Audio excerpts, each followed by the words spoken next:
اللهم صل وسلم وبارك على سيدنا محمد وعلى آله وصحبه أجمعين. ازيكم عاملين ايه؟ فيديو جديد ويوم جديد، يا رب تبقوا كويسين. انا اموره ودي قناتي. فلو لسه لاول مره بتشوفي القناه اضغطي اشتراك الموجوده تحت باللون الاحمر، وكمان لايك للفيديو لو عجبك، وكومنت حلو زيك عشان بجد بيحفزني جدا ان انا اكمل.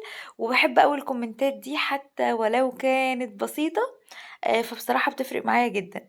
عايزة أقول لِك بقى إن فيديو النهارده هيكون حماسي جدًا، وهاقول لِك على حاجات هتفرق معاكِ أوي لو عملتيها في الروتين الصباحي والروتين المسائي بتاعِك، هتخلّي اليوم معاكِ يمشي بطريقة حلوة جدًا ومش هتتعبي فيه كتير إن شاء الله. فتابعي معايا الفيديو عشان فيه شوية رغي كده حلوين، وتعالي أقول لِك بقى على حاجات كده كنت مجهزاها من بالليل، وركّزي أوي في النقطة دي، إن أنا يعني مرتباها من بالليل. جيت هنا عايزة أعمل عجينة فلافل أو طعمية، وعايزة أدمّس فول، وعايزة أعمل ترمس. الترمس ده ترمس حلو، اللي هو مش بيغيّب يعني. وكنت كمان عايزة أفطر النهارده ساندوتش كده فلافل حلو. فجيت هنا جبت الفول المدشوش ده نُص كيلو، حطيت عليه بصلاية وسط كده، وحطيت عليه راس توم صغيرة ودول حوالي شوية كده خضرة راس كده توم كانوا دي عندي في باكون الفريزر، مقشّراها حطيتهم برضه معاها. وباحطها كده إيه، تنضرب مع وعايزة أقول لكم إن الفلافل. الفلافل أصلًا مش بتحتاج أي توابل كتير أو أي حاجة كتيرة، هي يا دوب ملح وفلفل وشوية من الكمون، وطبعًا أهم حاجة الكزبرة.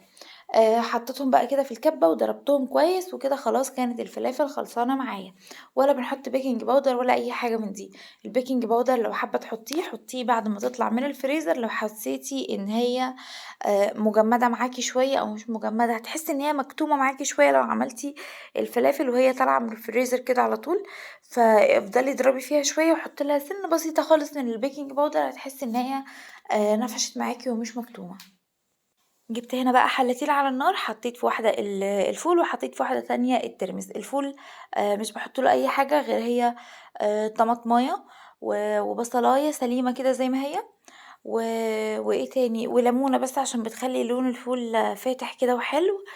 وبس. جبت بقى هنا عجينة الطعمية، وحطيت بقى يعني باحب أحطها في سمسم وشوية من الكزبرة على الوش كده.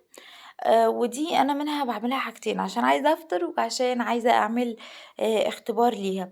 فحسيت إن هي فيها مَيّة كتير شوية، فجيت في الآخر وزوّدت لها هنا معلقتين كده بالضبط من الدقيق، مش أكتر من كده، وضربتهم معاها في الكبة وبس كده خلاص. فبرضه عشان تبقي عارفة إن هي لو طلعت فيها مَيّة كتير أوي كده معاكِ، أنتِ عايزة حاجة بقى تمتص المَيّة دي، فممكن تحطي معلقتين من الدقيق. وعايزة أقول لكم أصلًا محلات الفول والطعمية والحاجات دي بيحطوا لها عيش مبلول عشان تزود الكمية، فطبعًا اللي عندنا في البيت بنعملها أحلى بكتير طبعًا. جيت هنا بقى جبت عيش وحطيت عليه كده معلقة طحينة كانت زايدة عندي من أكل امبارح، و وحطيت ساندوتش الفلافل، حبة زيتون بقى كده ومَج الشاي بتاعنا شاي بلبن ونفطر بقى. أنا المفروض إن أنا باحب أفطر والله قدّام التلفزيون، ويعني أحب أسمع أي حاجة، ولكن مسكي كانت نايمة في أوضة الliving، ولو كنت رُحت هناك كانت على طول هتصحى. فقُلت خلاص خلّيني آخد الفطار بقى ونطلع نروّق على نفسنا كده شوية في البلكونة. أنا أوقات كتيرة أوي باحب إن أنا أخلّص كل اللي ورايا وبعدين أفطر كده بقى على مزاج كده رايق. ولكن لمّا باكون مستعجلة فبابقى عايزة أفطر أي حاجة بسرعة، وبعدين إيه أقوم بقى أشوف اللي ورايا. فقُلت خلاص بدل لسه ما هاروح هناك بقى وأتفرج على حاجة وممكن أغيّب، فخلّيني وأنا يعني كده في البلكونة خلّيني أفطر بسرعة ومش هاغيّب. بس فضلت بقى أتفرج كده شوية على حبة الزرع. أنا عندي الجنب التاني من البلكونة ده أو الجنب التاني من البيت بتاعنا يعني، آآ في شوية خضرة كده وزرع حلوين، هو مش بيبانوا في الكاميرا بس لأ في يعني حبة زرع كده حلوين، فقُلت يالّا بقى خلّيني أتفرّج. وعايزة أقول لكم إن الواحد فرح أوي أول ما شاف النخلة. النخلة دي بتاعتي في البيت، فلقيت إن يا جماعة إن البلح بدأ يصفر.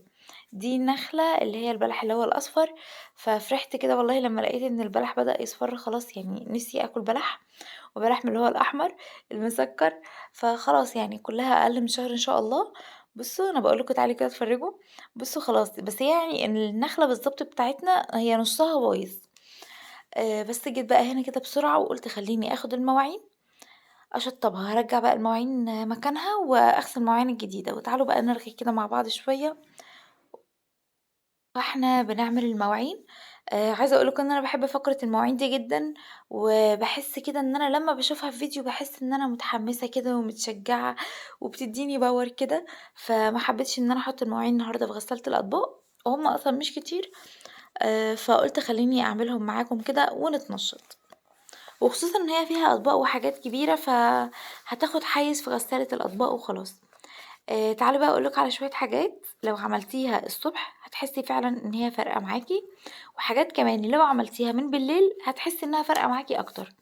أهم حاجة بالليل فعلًا إن أنتِ تعملي روتينِك المسائي للشقة، بمعنى إيه؟ هو إحنا هنفضل طول اليوم نروّق؟ لأ، بس قبل ما تنامي لو حددتِ ربع ساعة بس، ربع ساعة 15 دقيقة إن أنتِ تلملمي فيها البيت، هتصحي الصبح بإنتاجية أفضل، وهتصحي الصبح تحسي إن أنتِ مرتاحة وما وراكيش أي حاجات كتير وكده.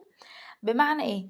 يعني مثلًا لو حددت 5 دقايق إن أنا هالملم فيها أوضة الliving، هالملمها دي يعني هاعمل إيه؟ اكنسي الصبح تمام، ولكن أي حاجة مش مترتبة رجعيها مكانها.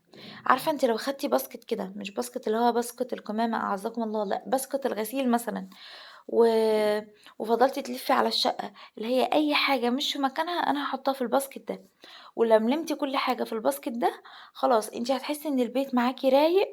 و واقعدي بقى افرزي الباسكت ده، رجّعي كل الحاجة يعني كل حاجة مكانها، أو ممكن تأجّلي المهمة دي لبُكرة إن شاء الله. ولكن هتصحي بُكرة إن شاء الله هتحسي إن الدنيا مش مكركبة، البيت رايق، فبالتالي مش هتحسي بضغط عليكِ أكتر، هتحسي إن نفسيتِك مرتاحة أكتر. يعني حاولي من بالليل أهم حاجة في روتينِك المسائي إن أنتِ تحددي الربع ساعة دي اللي بتلملمي فيها الشقة. أنا على قدر الإمكان، على قدر الإمكان باحاول إن أنا زي ما شُفتوا اللهم لك الحمد يعني، إن أنا قبل ما أنام أكون مشطّبة المطبخ تمامًا، تمامًا، تمامًا، عشان المطبخ خصوصًا يعني لمّا باصحى الصبح وهو رايق، المطبخ والحمام للأمانة أعزكم الله، لمّا بتصحي الصبح وهُم رايقين بتحسّي إن أي حاجة بعد كده مقدور عليها، تحسّي إن أنتِ عايزة تخشي تبدعي في المطبخ. تحسي مثلًا إن أنتِ لو عندِك أولاد تحسي إن أنتِ خلاص عايزة تخشي تعملي لهم فطار حلو بقى كده ورايق كده وتروّقي عليهم كده وعلى نفسِك. فحاولي دايمًا الحتّة دي تركّزي عليها على قدر الإمكان وعلى قدر المستطاع. وبرضه مهم جدًا من بالليل تكوني عارفة هتعملي إيه بُكرة، تعملي زي to do list كده صغيّرة حتى في دماغِك، يعني أنا كتير أوقات باعملها في دماغي مش لازم باكتبها طول الوقت. للأمانة أنا باتكلم معاكم بأمانة. ولكن أغلب الأيام بابقى عارفة مثلًا إن شاء الله يعني إن أحيانا الله أنا بُكرة هاعمل غدا كذا إن شاء الله، تمام. أنا بُكرة بإذن الله عندي مشوار كذا، أو أنا بُكرة عايزة أعمل كذا في الشقة. يبقى مهم جدًا في الروتين المسائي بتاعِك إن أنتِ تكتبي هتعملي إيه بُكرة، غدا إيه، أنا مثلًا ولادي بُكرة يعني عندهم درس إيه، طب أنا ورايا مشوار الفلاني. يبقى عرفت بقى الحاجات دي. طب لو أنا ما وراياش الحاجات دي، يبقى هاعرف بقى أنا هانضّف إيه بكرة في الشقة. كل يوم حاولي تاخدي مكان صغير كده تنضّفيه تنضيف عميق، هتحسي إن الشقة كلها بتنجز معاكِ. ده بالنسبة للروتين المسائي. عشان شوية كده هاكلمكم عن حاجة اسمها الروتين الأسبوعي، ده برضه هيفرق معاكم جدًا لو اتبعتوه. جينا هنا بقى خلاص إحنا كده خلاص عرفنا من بالليل إحنا هنعمل غدانا إيه، وفطارنا إيه، وهنتعشى إيه والحاجات دي، خلاص يعني عندي زي إيه، زي خريطة ذهنية كده بإذن الله يعني للي هيحصل بكرة. نيجي بقى إن شاء الله الصبح هنعمل إيه. أول حاجة طبعا أنا صاحية وعارفة هاعمل إيه، عارفة حتى لو هتعملي خضار حاولي تجهزي الخضار من بالليل لو تقدري، لو زودتي ربع ساعة وخليتيها نص ساعة بحيث إن انتي تجهزي الأكل بتاع بكرة يبقى حلو. لو مثلا هعمل فراخ فأنا هطلع الفراخ تفك معايا من بالليل. لو مثلا هعمل محشي، لو طلعتي المحشي وقدرتي يعني ده لو قدرتي إن انتي تجهزيه وتلفيه من بالليل ده انتي كده خلاص سوبر وومن يعني. بحيث إن أنتِ خلاص أنا كده عندي الأكل جاهز، هتحسي إن أنتِ كأنِك طالبة أكل من برّه. يعني لو جيتِ بكرة إن شاء الله يعني يا دوب هتحطي حلة المحشي على النار، لو عندِك فراخ مثلًا أو أي حاجة هتعمليها جنب المحشي، هيبقى اليوم عندِك خفيف، خفيف، مش هتحسي بضغط كتير. ده لو عندِك وقت بالليل. ممكن بقى تشغّلي أي حاجة جنبِك كده وأنتِ شغّالة بالليل. على فكرة أنا باحب شغل الليل ده جدًا، يعني وأنا حامل كان ممكن جوزي يصحى بالليل مثلًا لأي حاجة يقول لي: "أنتِ لسه صاحية ليه؟" أقول له: "باحب أخلّص اللي ورايا مثلًا بالليل." لو هاعمل أكل ممكن أجهّزه أصلًا بالليل، كفتة بقى هاصبّعها وأضبّطها، بانيه هاتبّله، أي حاجة أجهّزها بالليل. المطبخ بقى هيتروّق حتّة، حتّة كده على مزاج كده بالليل، وأفتح بقى أي حد قدّامي على اليوتيوب من الناس اللي أنا باحبهم. فدي حاجة أنا كنت عايزة أقولها لِك. تعالي بقى لروتينِك الصباحي. أولًا في جزء كده أنا مش هاتكلم فيه، اللي هو جزء العبادات، ده بينِك وبين ربنا. أول ما تصحي طبعًا هتصلي الصبح، هتقرأي وردِك من القرآن، أذكار الصباح، ودي بصراحة باحب أشغّلها على التلفزيون عندي، على الشاشة يعني على اسمه إيه، على اليوتيوب، أو باحب إن أنا أفتح الراديو، بس الراديو بتاعي دلوقتي فيه مشكلة، فباحب أفتح الراديو برضه على التلفزيون، على الشاشة يعني، باحس إن هو بيسليني جدًا. دي أول حاجة، أول جزء العبادات، فده بينِك وبين ربنا. والله بقى حتّة ممكن تكون مش واقعية للبعض، وأحيانًا مش واقعية بالنسبة لي، بس والله لو قدرتِ إن أنتِ تاخدي لِك مثلًا نُص ساعة رياضة أو أي حاجة على الصبح، هتحسّي إنها بتفرق معاكِ جدًا. ومَيّة بقى، ادّيها مَيّة الصبح بجد يعني بتغسل الجسم طبعًا من السموم كلّه، وبتدّيكِ power عالي. فاكرين بقى الروتين اللي إحنا عملناه المسائي، اللي إحنا رتّبنا ولملمنا والحاجات دي، لمّا تصحي بقى دلوقتي وتلاقي إن الدنيا مرتّبة قدّامِك حتى ولو نسبة 60، 70%، أنتِ هتحسّي إن الحاجة قدّامِك إيه، حاجة سهلة، فمش هتحسّي بقى بضغط نفسي. فتعالي بقى كمّلي اللي أنتِ ما عملتيهوش امبارح، مثلًا ترابيزات عايزة تتمسح امسحيها، أرض عايزة تتكنس اكنسيها، مطبخ حاولي طبعًا زي ما قُلت لِك تكوني مشطّباه، ولكن طبعًا أول حاجة كلّنا بنصحى عليها تقريبًا في شغل البيت هي إننا بنشغّل دورة غسيل. الأكل بقى اللي مجهّزاه من بالليل لو قدرتِ إن أنتِ تولّعي عليه كده وأنتِ بتخلّصي الشقة، فأنتِ كده خلاص الأكل عندِك جاهز، والشقة معاكِ في نفس الوقت جاهزة، خلاص بقى أنتِ كده ملكة زمانِك يعني زي ما بيقولوا. تعالوا بس هاقطع معاكم كده الكلام ونيجي نعمل أسرع صينية فراخ أنا باحب أعملها، أو بطاطس في الفراخ، وغدا سهل جدًا، جدًا، جدًا. ونرجع نكمّل كلامنا. ده برضه من ضمن الحاجات اللي بتسهّل عليَّ. الفراخ دي أنا مطلّعاها أول ما صحيت، مش هاقول لكم إن أنا مطلّعاها من بالليل واكدب عليكم، لأ، أول ما طلّعتها أول ما صحيت أو على الضهر كده كمالي، لإن إحنا أصلًا بنتغدى بالليل، يعني إحنا ممكن نتغدى بعد المغرب، على حسب يعني ميعاد رجوع جوزي من الشغل، تمام.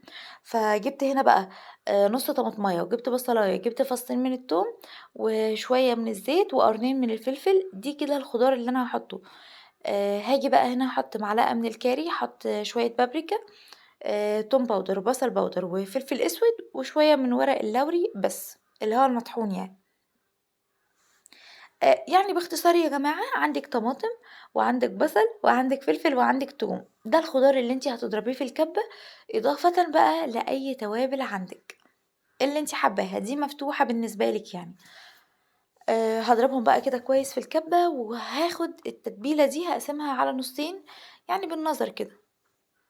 أنا التوابل عندي هنا حاطاها كلها في أكياس ليه؟ لإن أنا حاطاها فوق في باب التلاجة. في توابل باحطها في الضرفة، وفي توابل باحطها في باب التلاجة يعني. بس هاضرب هنا بقى التتبيلة دي كويس، هتحسي إن هي بقت عاملة زي الكريم كده، حلو يعني. هاجيب بقى هنا الفراخ أغزغز فيها كده شوية. عايزة أقول لكم يا جماعة إن الهاند بلندر ده اللهم بارك، اللهم بارك، بس زي ما بيقولوا كده إيدِك ورجلِك في المطبخ، ما فيش مقارنة ما بينه وما بين الخلاط. الخلاط بتاعي أو اللي هو الكيتشن ماشين بتاعي من أول ما اتجوزت، عايزة أقول لكم إن أنا استخدمته مرات قليلة جدًا. فقولوا لي يعني حد بيحس كده والّا أنا بس؟ جِبت هنا بقى الفراخ تبّلتها كده بالتتبيلة دي، قُلت خلّيني أتبّلها كده يعني لو لحقت حتى ربع ساعة تتبيل، عقبال ما أقطّع البطاطس يبقى برضه إيه حلو. على فكرة إحنا كُنّا دلوقتي كده إمتى، إحنا كُنّا دلوقتي ممكن على الساعة 18:00، إحنا كُنّا دلوقتي الساعة 18:00 المغرب.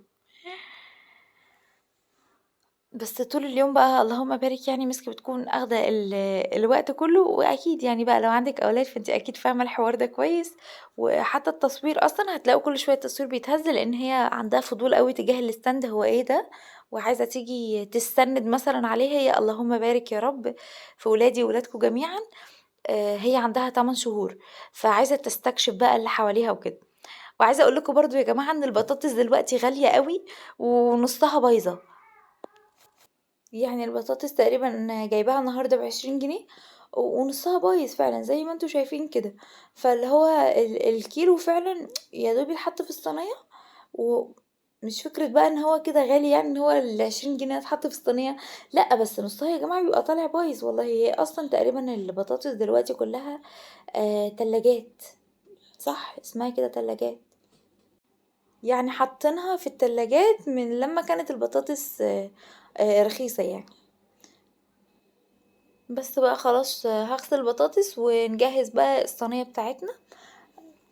بس مش هاحط بقى أي زيت أو أي حاجة تاني، أنا هاكتفي بس بالمادة الدهنية اللي أنا حطيتها مع تتبيلة الفراخ، ولو الفراخ بقى بجلدها فأي دهون بقى في الجلد بتبقى نازلة عليها.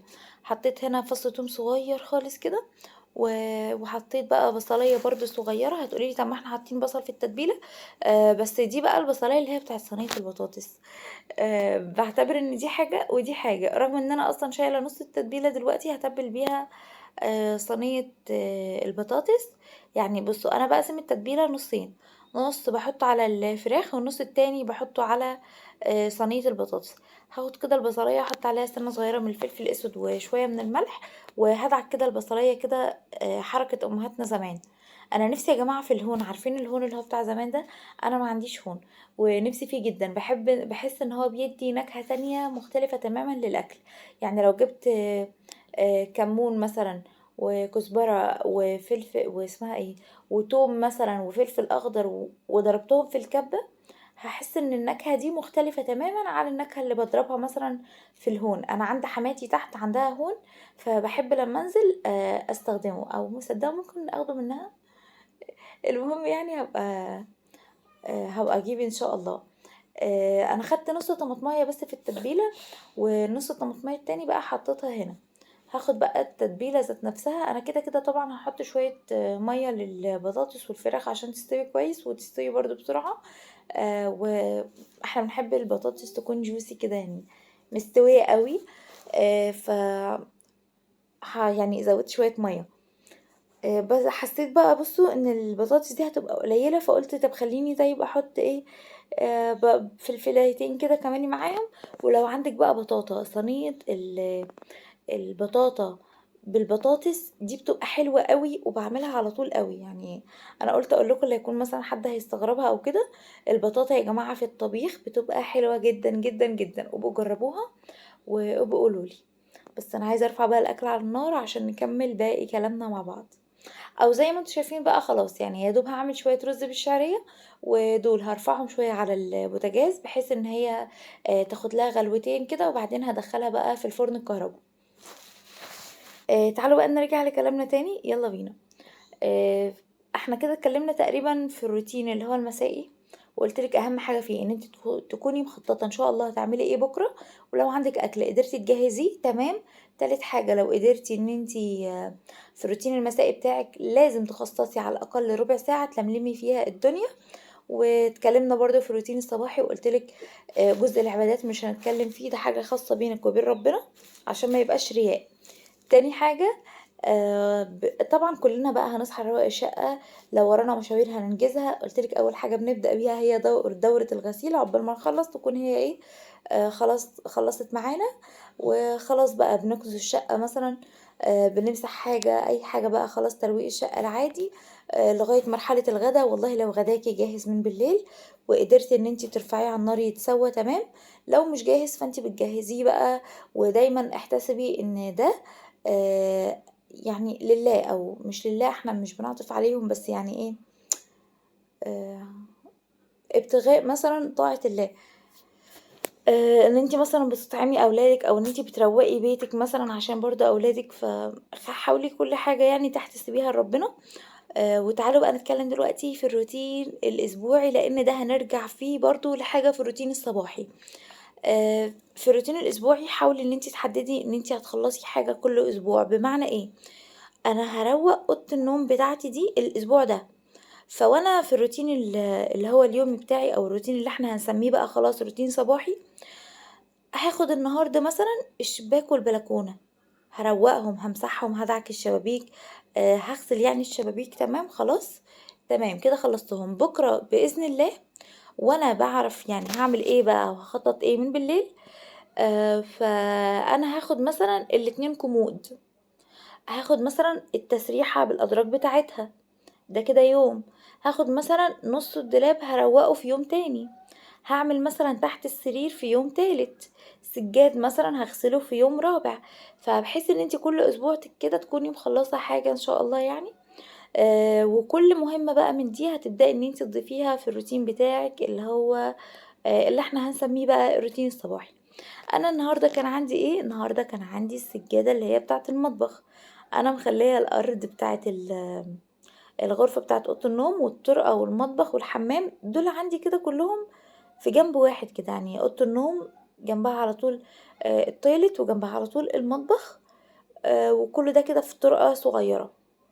فانا شايله كل الارضيه دي، غسلت الحمد لله السجاد بتاع غرفه النوم، وغسلت السجاده اللي هي بتاعه المطبخ دي هغسلها النهارده، دي كانت عندي هعملها النهارده، ولكن حبيت ان الارض كده تكون ايه يعني صيفي كده الفتره دي. بس حبيت انبهكم بقى لحته اللي هي الروتين الاسبوعي دي، و بس قلت اشجعكم بقى كده بشويه الرغاوي اللي احنا بنشوفهم دي، بتبقى مشجعه قوي بالنسبه لنا. اول حاجه في السجاده بغسلها كده على ظهرها، دي مش سجاده تقيله ابدا، دي اللي هي الكوليكشن، او في ناس بيقولوا عليها سجاد كمبيوتر. دي بتبقى حلوة جدا في المطبخ، نوعا ما بتبقى ثابتة برضو. لو على قد مقاس المطبخ بالظبط، لو صغيرة هتحسي ان هي بتروح وتيجي في رجلك كده. فاول حاجة بعملها كده على ظهرها وبشطفها، وبعدين بقوم عاملاها على وشها. عايزة اقولك كانت مطلعة كمية تراب وكمية، انا مكسوفة بصراحة رغم انها مغسولة على عيد يا جماعة والله، ولكن الواحد لا محرج. بس كده هنكون وصلنا لنهاية الفيديو. اتمنى الفيديو لو يكون عجبك، ولو لسه جديدة بقى معايا اضغطي اشتراك، ولو استفدتي من الفيديو اعملي لي لايك، واشوفك على خير في فيديو جديد، ومع السلامة.